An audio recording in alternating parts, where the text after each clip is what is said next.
여러분, 오늘 또 반갑습니다. 강성균 문학TV 제54화는 춘향은 연려인가 요부인가? 여기는 이제 이도령을 만난 그 춘향이가 절개를 다짐하는 그런 장면이고, 여기는 또 이제 이도령과 춘향이 방사 장면인데요. 여기 방사 장면이고, 여기는 춘향이가 절개를 지키려다가 거의 죽음 직전까지 이르는, 그러니까 연려와 요부 가운데 어느 쪽이 춘향의 진짜 모습인지 한번 살펴보도록 하겠습니다. 사실은 춘향전의 우수성은 그 두 가지 요소가 이렇게 절묘하게 배합되어 있기 때문이 아닌가. 먼저 이제 연료로서의 춘향을 알아보고 그 다음에 이제 52화에 이어서 이들과 벌이는 방사 장면. 그래서 이제 결론적으로 이제 춘향전이 음란물인가 이런 문제까지 영상에 담아봤습니다. 먼저 춘향전이 우수한 작품으로 평가받는 것은 고전 소설과 판소리 두 장르에서 최고 위치에 올라간 그 여인으로서 청순과 요염, 숭고한 사랑과 에로틱한 사랑, 연례와 여부, 지저와 영달 등 서로 모순된 두 요소가 한꺼번에 표현된 작품이기 때문이 아닌가. 바로 겸장수가 놓인 것이 이 소설의 매력인데, 양수 겸장이라고 하는 것은 장기판에서 두 개의 장기짝이 동시에 이제 장을 부르는 겁니다. 여기서 장기 아시는 분 알겠죠? 상장을 부르고 포자가 지금 포장도 부르지 않습니까? 외통서라고 그러죠. 꼼짝없이 지는 장면인데요. 자, 이몽룡은 춘향에게 이 세상은 물론 저 세상에 사서까지 일편단심을 요구하고 춘향은 이몽룡에게 이 땅에서의 출세, 입신양명을 바랍니다. 먼저 연료로서의 춘향인데요. 이들에게 춘향에게 프로포즈할 때 춘향이 대답이 이렇습니다. 충신은 불사이군요. 연료는 불경 이부절. 이거 예글에 있다. 충신불사이고는 충신은 투임금을 섬기지 않고 연료는 두 제아비를 섬기지 않는다 하는 절개를 표현하는 문장입니다. 또 이들은도 춘향에게 이런 약속을 하는데요. 대장부 정결행이 석경, 유리겨울의 빛과 같을진데 진토, 티끌과 흙 중에 빠져서도 천만년이 지나간들 변할 소냐. 지조와 절개라면 이제 우리가 포운 정몽주를 떠올리지 않습니까? 춘향이 제비하고 절을 두 번 하고 이도령에게 또 이렇게 말합니다. 여자의 정결행이 옥지환과 같을지라 옥으로 만든 가락지와 같을지라 진토 중에 빠져서도 천만년이 지나간들 변할 때가 있을 소냐. 자, 아닌 게 아니라 변사또가 춘향에게 수청을 들라고 하는 장면이 나오는데요. 몸단장 정의 깨끗이 하고 오늘부터 수청을 들라. 춘향이 또 같은 말합니다. 충불사이군요. 열불 경이 부절을 본받고자 하옵거늘. 그러자 변사또가 잔말 말고 수청 들라 하니까 죽으면 죽사도 분부시행 못하겠나이다. 이렇게 버팁니다. 거지 행색으로 나타난 이들의 앞에서도 춘향은 이렇게 말합니다. 서방님, 내일 본관의 생일이라 변사또 잔친다라는 얘기죠. 잔치 끝에 나를 죽인다 하니 부디 멀리 가지 말고 산문 밖에 있다가 내가 죽거든 사꾼인 채 달려들어 우리 처음 만나 놀던 부용당 강화로 안에서 백년각을 맺은 곳입니다. 이 적막하고 고요한 데 뉘어놓고 서방님 손수 감장 장사를 손수 치르라 그 말이죠. 남원 강활로. 그리고 이제 여기는 그 춘향전의 실제 주인공 성희성의 아버지 성안이 부사의 선정비가 놓여 있습니다. 이렇게 부용당의 모습이고요. 나의 혼백을 위로하여 입은 옷 벗기지 말고 그대로 따뜻한 양지에 편하게 묻어두었다가 서방님 귀히 되거든 잠시도 두지 말고 서울로 올려다가 무덤 앞에 비를 세워 수절원사 춘향지묘라 여덟자만 새겨줘.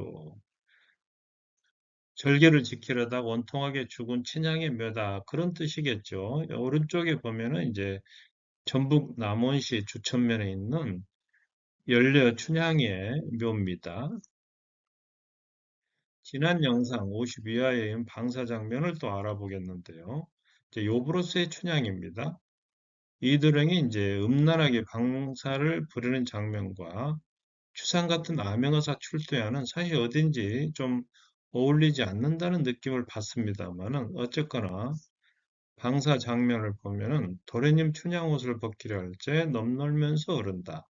만첩성산 청산 늙은 범이 살찐 암캐를 물어다 놓고 이는 없어 먹든 못하고 으르렁으르렁 아웅 오르는 듯 춘향의 가는 허리를 후리쳐다 담쑥 안고 기지개 아드득 떨며 귓밥도 쪽쪽 빨며 입술에도 쪽쪽 빨면서 주홍 같은 혀를 물고 오색 단청 이렇게 다섯 가지 색깔로 칠해진 거죠. 순금장, 순금으로 만든 장롱 안에 쌍거 쌍내 두 마리가 서로 왔다 갔다 하는 비둘기 같이 꾹 꽁꽁꽁 으흥거려 뒤로 돌려 담쑥 안고 젖을 지고 발발 떨며 저고리 치마 바지 속옷같이 훨씬 벗겨놓으니 춘향이 부끄러워 한편으로 잡치고 앉았을 때 도련님 답답하여 가만히 살펴보니 얼굴이 복짐, 요거를 쪄서 말린 음식인데 이제 복짐처럼 빨개졌다는 뜻이죠. 하여 구슬땀이 송실송실 앉았구나. 자, 어분놀이가 나옵니다. 예, 춘향아, 이리 와 피거라.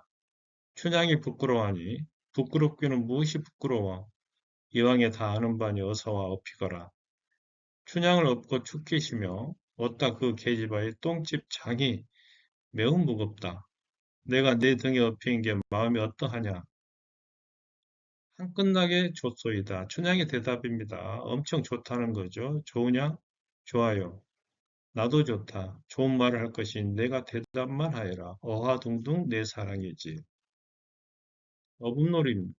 이제 이에 그만 내리려무나. 백사만사가 다 품앗이 서로 번갈아 도와주는 거죠. 품앗이가 있느니라. 내가 너를 업었으니 너도 나를 업어야지. 에고 도련님은 기운이 세서 나를 업었거니와 나는 기운이 없어 못 업겠소. 그러자 이들은 없는 수가 있느니라. 나를 도도 업으려 말고 발이 땅에 자운자운하게 뒤로 자진 듯하게 젖혀진 듯하게 이제 질질 끌면서 업어달라는 얘기죠. 도련님을 업고 툭 추슬려 놓으니 대중 짐작이 틀렸구나. 에고 잡성스러워라. 춘향의 축원입니다. 이리 흔들 저리 흔들. 내가 내 등에 엎여 있으니 마음이 어떠하냐. 나도 너를 업고 좋은 말을 하였으니 너도 나를 업고 좋은 말을 해야지. 좋은 말을 하오이다. 들으시오. 가슴속에 큰 지략 품었으니 이름이 넘쳐 한 나라의 대신 큰 신하가 되어 주석지신, 나라의 기둥과 주출도처럼 중요한 신하란 뜻이죠. 주석지신, 보국충신, 충성으로 나란히를 돕는 신하 모두 헤어리니 사육신을 업은 듯 성삼문 박해지, 박평년 하의지 같은 사육신이 생육신도 있습니다. 김시섭 같은 충무공 너무나 유명한 이순신 장군, 우왕 송시열, 태계 이황, 사계는 김장생, 명제는 윤중을 가리키는데 이런 사람들을 업은 듯 내 서방이지.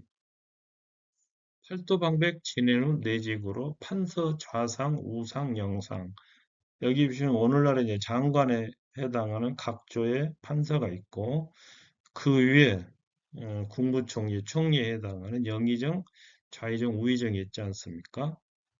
규장각 하신의 내삼천 외팔백 조선시대에는 서울의 벼슬이 3,000개고 지방에 800개였다고 합니다. 주석지신 내서방, 알뜰강간 내서방이잖아요. 그런 다음에 제 손수 농즙, 짙은 즙, 성적인 표현이죠. 농즙나게 문질렀구나. 이제 어법놀이에서 말노름입니다. 춘향아 우리 말노름이라 좀 하여보자. 애고 참 무서워라. 말노름이 무엇이오? 이두랭이 말로를 많이 하여 본 듯 천하 쉽지요. 너와 나와 벗은김에 너는 온 방바닥을 기어 다녀라. 나는 내 궁둥에 딱 붙어서 내 허리를 잔뜩 끼고 볼기짝을 내 손으로 탁 치면서 이래야 하거든 흐흥거려 퇴금질. 힘을 모았다 갑자기 탁 놓아뻗치는 거죠. 퇴금질로 물러서며 뛰어라. 알심. 야무지게 뛰어들건 탈승자 놀이가 있느니라. 타고 놀자, 타고 놀자. 남은 부사는 별연, 이렇게 임금이 타는 연주처럼 큰 가마를 말하죠. 일모장강, 해질 무렵에 큰 강, 고기 잡는 어부들은 일회편주 한 척의 작은 배를 타고 도두어 타고 나는 탈 것 없이 오늘 밤 삼경 이렇게 한밤중이죠. 깊은 밤에 춘향배를 런짓하고 꽃이불로 돛을 달아 내 객에 남자의 성기를 말합니다. 노를 저어 오목섬 여자의 성기를 들어가되 순풍의 음향수를 시름 없이 건너갈제 말을 삼아 탈량이면 걸음걸이 없을 소냐 마부는 내가 되어 내 구정 고삐를 넌지시 잡아 구부정한 걸음 반부세 좀 거칠게 닿는 거죠. 화장 뚜벅뚜벅 걷는 걸음으로 걸어라.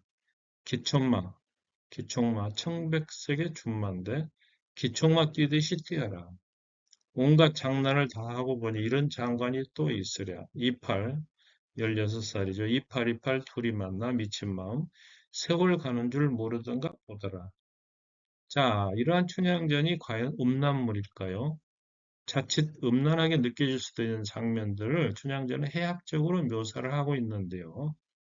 일제 감정기 때 이 춘향전을 일본어로 번역했는데 성적 묘사가 너무 강해서 혹시 일본인들이 연례 춘향을 모욕하려고 왜곡한 거 아닌가 이렇게 의심해서 연구를 한 결과 원전을 충실히 번역한 것일 뿐이었다. 춘향전에서 두 사람은 섹스를 위해 사랑을 한 게 아니라 사랑을 위해 섹스를 했다. 단순한 음란물이 아니라는 뜻이죠. 오늘 이야기 정리해 드리도록 하겠습니다. 춘향전의 우수성은 두 가지 모순된 요소를 잘 조화시킨 그런 작품이다. 연례 춘향으로서는 충신불사이군요. 연례불경 이부제라는 말이 잘 나와 있거니와 방사 장면, 아주 진하디 진한 에로틱한 장면들이 많이 나오는데 이 이미지가 야명의사 출두하는 이들과도 서로 모순되는 것 같지만은 이게 또 잘 어우러졌다는 거죠. 어금놀이가 있고 말놀이가 있었죠. 그리고 이제 춘향이 그 이드렁의 요구도 이 땅에서 입신 출세 이런 내용. 그리고 마지막으로 춘향전이 과연 음란물이었는가 이런 문제까지 다루어 보았습니다. 오늘 참고문으로는 복숭아꽃 성은 공정한가 김병나님의 춘향전 신분사회를 비틀다 이윤성님의 완판본 춘향전 연구를 참고했습니다. 오늘 영상이 좋으셨다면 구독과 좋아요 눌러주시고 강성열 철학들도 많이 시청해 주시면 고맙겠습니다. 여러분 감사합니다.